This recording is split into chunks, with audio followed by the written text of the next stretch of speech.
करुणा मुंडेंचं Facebook पोस्टमधून आता सूचक विधान आहे, कारण 3 मार्चला राजीनामा होणार पोस्टमध्ये त्यांनी उल्लेख केलेला आहे। करुणा मुंडेंनी फेसबुक पोस्टमधून सूचक वक्तव्य केले।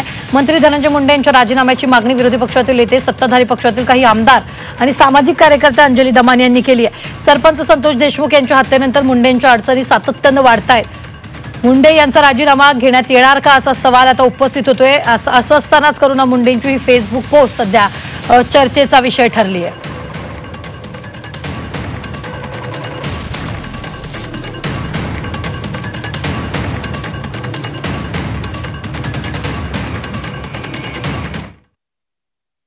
सूत्राकडून मला माहिती मिळाली आहे की 2 दिवस अगोदर त्यांचा राजीनामा घेतला गेलेला आहे। हे पद सोडायला आता पण तयार नाही आहे, पण अजितदादांनी हे घेतलेला आहे, जे काय म्हणतात राजीनामा घेतलेला आहे, ते आता पण तयार नाही आहे राजीनामा देण्यासाठी, पण राजीनामा लिहून घेतलेला आहे।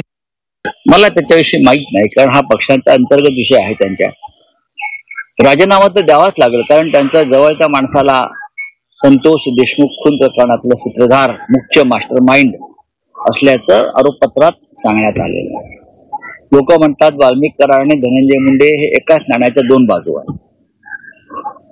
त्याच्यामुळे नैतिकतेच्या दृष्टिकोनातून जर हा राजीनामा मुख्यमंत्र्यांनी घेतला तर विधिमंडळामध्ये नक्की त्याचे पडसाद उमटतील। अजिबात घेणार नाहीत।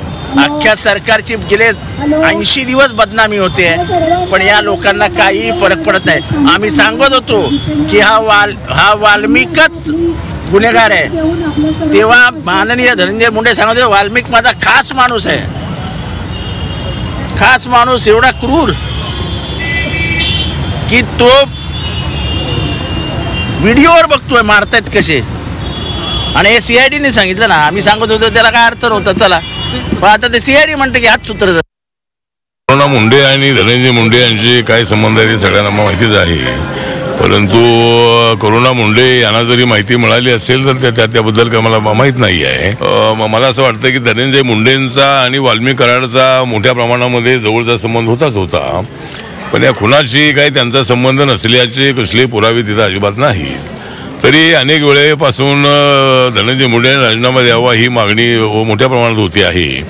तर मला असं वाटतं की अजितदादांनी त्याचा विचार करणं अत्यंत आवश्यक आहे।